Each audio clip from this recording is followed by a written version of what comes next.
Alright guys, today we're going to be driving my 2017 Ford Mustang GT Performance Pack. This is going to be a 6-month review on the vehicle and kind of just a general overview of what this vehicle has been like to live with. Alright, first go outside and take a look around, show you guys the outside of the vehicle. The awesome Ford chime I'm sure everyone knows and loves. And also pop the hood.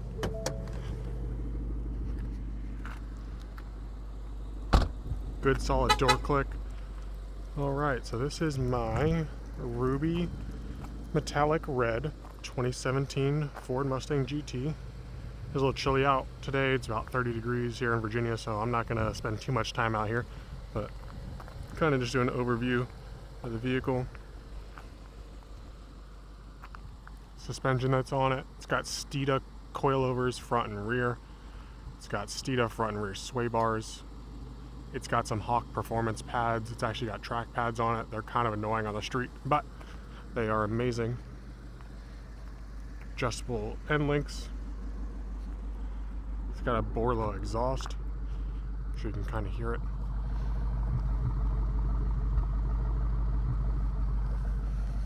Debadged in a couple areas. It's missing the GT badge now. Took off the rear wing just to give it a little bit more of a simplistic look. I think it looks a lot better that way. It's got some inspired style Gt350 wheels on it. And take a look underneath the hood.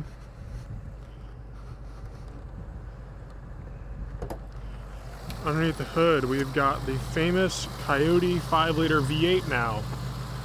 Now, this one has been a little modified. This one's got a JLT cold air intake, open air. Just kind of what the car came with when I bought it. This actually has a 2018 ported GT manifold. Lets in a lot more air than the 2015 to 2017 Gen 2 Coyotes did. And that's pretty much it for underneath the hood. Alright, let's go for a drive.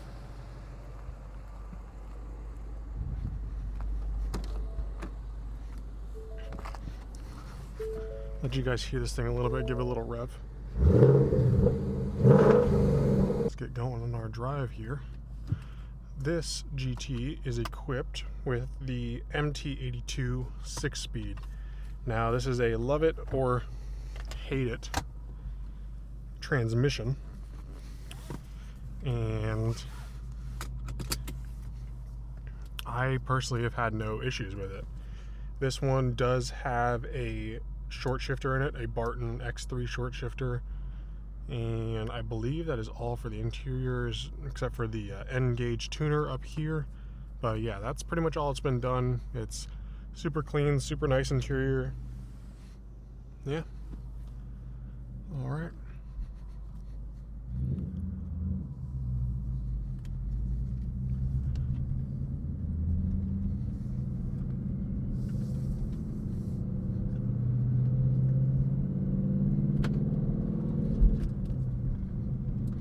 So yeah, this vehicle has now been in my possession for a little over 6 months. And I just wanted to make a video on it, kind of describing my ownership of the vehicle.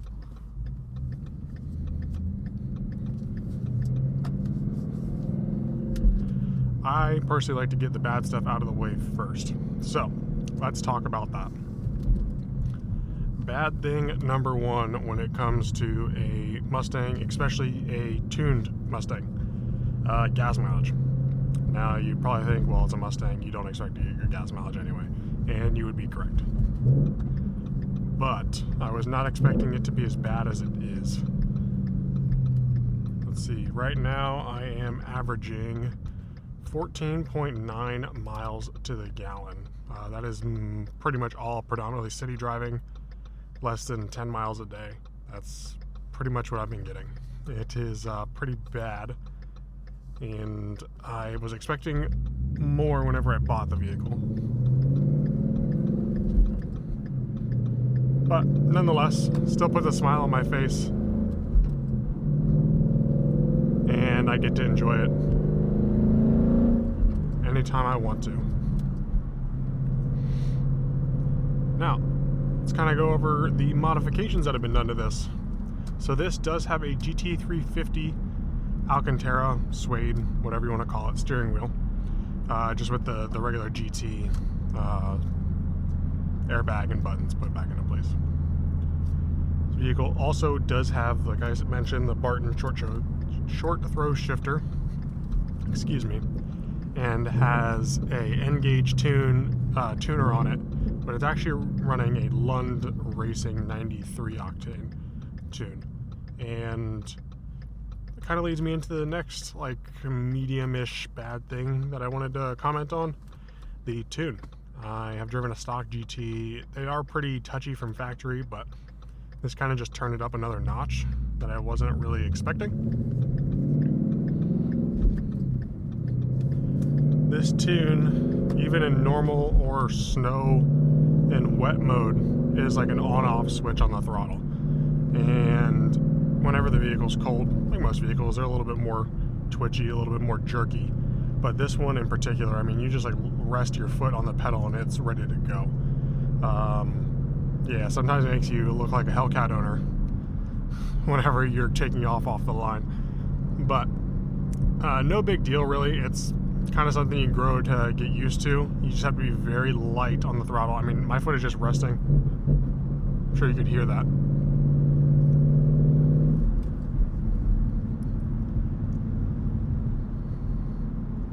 But this vehicle is making 450 wheel horsepower. That's what the dyno put it at. And this thing is a blast to drive. You really don't get to use this kind of car on the road, really. It's more fun somewhere on a track or a drag strip, if that's your thing. But the vehicle has been pretty much flawless for me. I've got no real complaints about it. It sounds good. It drives really well. Really gas mileage, but I kind of should have seen that coming. The only other thing that I've had happen to this vehicle in my ownership is I had a front swaybar end link go very loose. And I don't know if any of you guys have dealt with a loose end link on a vehicle before, but you hit any sort of bump or undulation and it just rattles non-stop. I mean, it rattles the entire car. It threw me for a loop because whenever you hear a rattle, usually it's isolated to one point, but this one was all over the car, and all it was is that it was just sending vibrations just throughout the chassis, and just causing me to be a little confused on what it was. But nonetheless, got it figured out, got that done, got that taken care of, and since then the vehicle has been perfect. I take care of my cars. They're both garage kept. Very thankful that I'm able to do that. And they both get 93 octane fuel. They are washed if they're ever dirty. I usually try to wash between 2 to 3 weeks. In the summers, it's about a week, just because of how much I drive.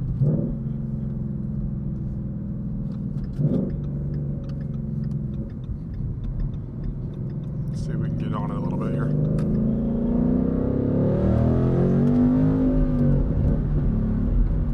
Kind of talk about a little bit of other things that I've enjoyed on my ownership of the Mustang, and that is going to be really the comfort. People I've seen in forums complain about these seats in the Mustang, and these things are like couch cushions. I mean, they're like like a recliner. They're very comfortable. They're super supportive, heated and cooled, of course, because this is the performance pack. This also does come with the 2 gauges up here, but yeah, the seats are incredible. The comfort of the car is really good. Fiance and I took this on a 3.5-hour road trip, and neither one of us had a complaint about it, obviously, other than just regular fatigue that I'm pretty sure most people get. But yeah, the vehicle has been great.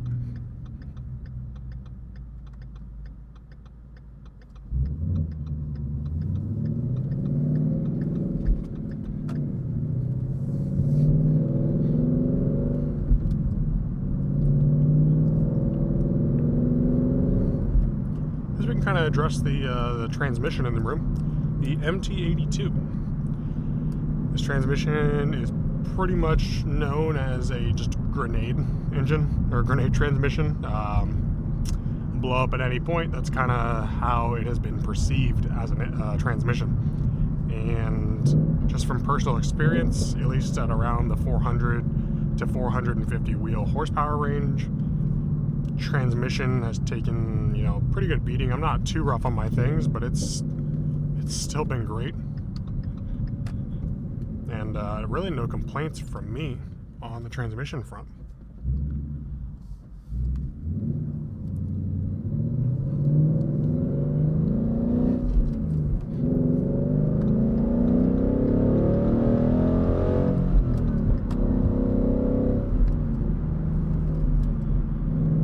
The only thing I will say is that it is a very notchy transmission, and I think that is one of the complaints about people, but I think if you know how to drive a manual transmission, you should be fine. Obviously, you shouldn't be lugging any vehicle, no matter what the transmission is in it.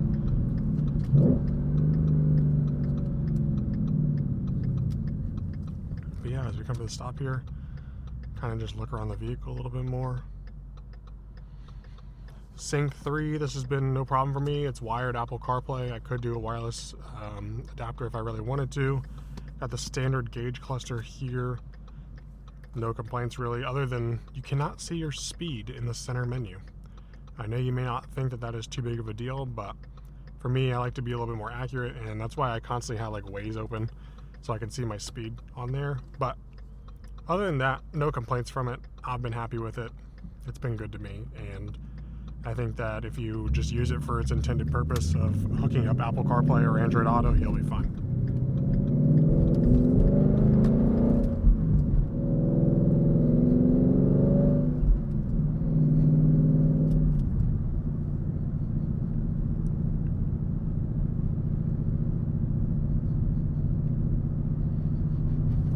Another thing I was surprised about with this vehicle was its handling. Now, this is also probably due to tires, so take this with a grain of salt if you go out and buy a stock GT or performance pack or whatever you may have. But this is running Firehawk, Indy Firehawk 500s, so not the best tire. They're pretty cheap, like summer low treadwear tire. And it's also got the 19 by 10 wheels, front and rear, 285s front and rear. I don't like staggered setups myself. I like being able to prolong the life of my tires. It's just personal preference, really. But the Steeda Coilovers and Swaybars. So the Steeda Coilovers are cool, just like most coilovers. You can change spring rates. This does have more of a drag spring rate in it. So it is a little bit bouncier, but that does mean it is stiffer. And this vehicle is planted to a road. I've taken it track driving, mountain driving, back roads like we're on right now, and I've never been able to get this car to break loose once. And I feel like I've pushed it pretty hard, all things considered. So if you're in the market for a Mustang GT, or really, you know, it could be a V6 or an EcoBoost, I'd probably recommend getting some coilovers and definitely front and rear sway bars. Adjustable end links, because if you get non-adjustable, they will probably break, just from experience.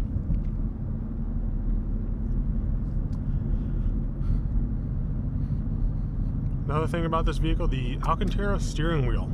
I have a simulator at home.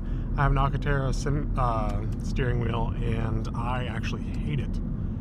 But that is probably because it's not, you know, the greatest quality. It's not from an OEM. It's not from a car manufacturer where it has to last a very long time. This, on the other hand, coming directly from Ford, has been pretty good. I've got a couple of like balls of Alcantara up here that I will get some 1000 grit sandpaper and just lightly get off. So, but no complaints. It's super comfy. It's super squishy. It holds your hands in really well. And just take care of it, clean it, make sure you follow good procedures, and it'll last a pretty long time.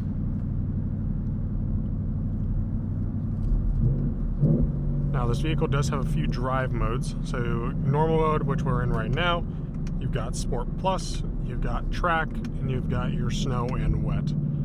Really, the difference between Sport Plus and Race is throttle mapping, and it's going to be traction based. But you can do that all yourself, so you don't really need to rely on that in any way.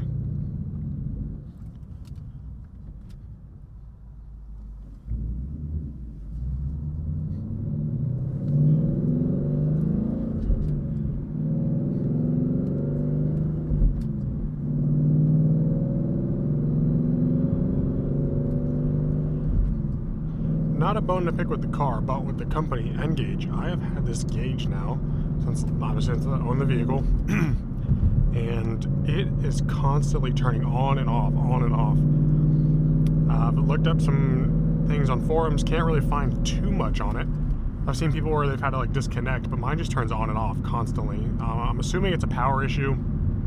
I just need to go back and see if possibly this Ethernet cable that powers it is dead. Possibility, of course, but man, I really don't think it should be.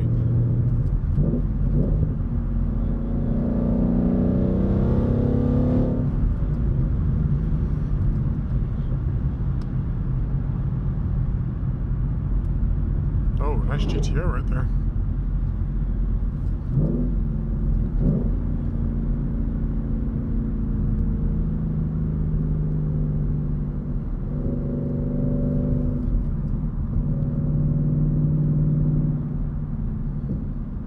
Let's talk audio.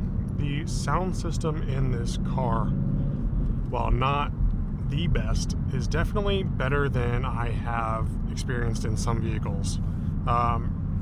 Volkswagen has gone downhill. The Mark 7 and Mark 6 iterations of audio wasn't really too bad. I would honestly say it was on the better side for the price range that it was in. But the new Mark 8, even the Harman Kardon premium audio is pretty atrocious. All things considered, this blows out of the water. So this has obviously tweeters up here. It has 2 tweeters in the rear as well. Subwoofer in the back. Could be a little bit more powerful, but it's not too bad.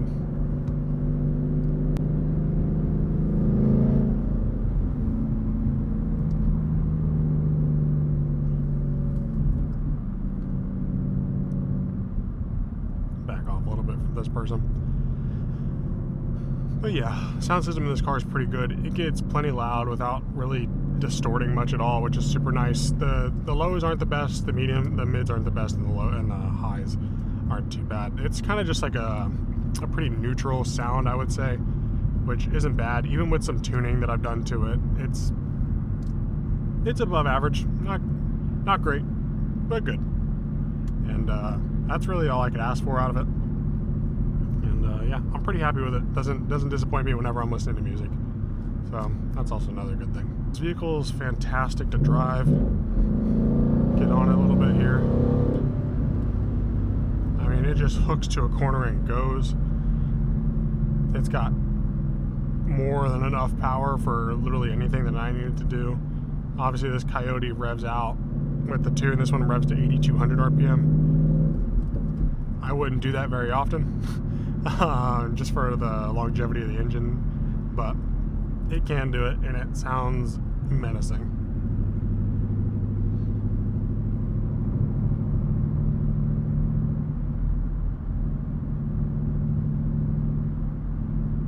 But what I'm going to do is I'm going to be quiet for a little bit. I'm going to let you guys enjoy some just quiet ASMR of this thing driving, okay?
kind of give you some final thoughts on the car.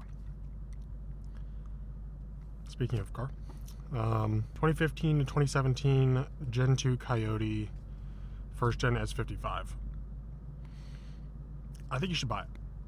I think this is a car that if you want to do any boosted application with, if you want to stay NA, this is probably the best generation of the Coyote. Has the least oil consumption problems, has the best compression ratio for boosting. It's kind of just like the jack of all trades of the Coyote, and I think that you get all the luxuries of the 2018, and or you can add them on.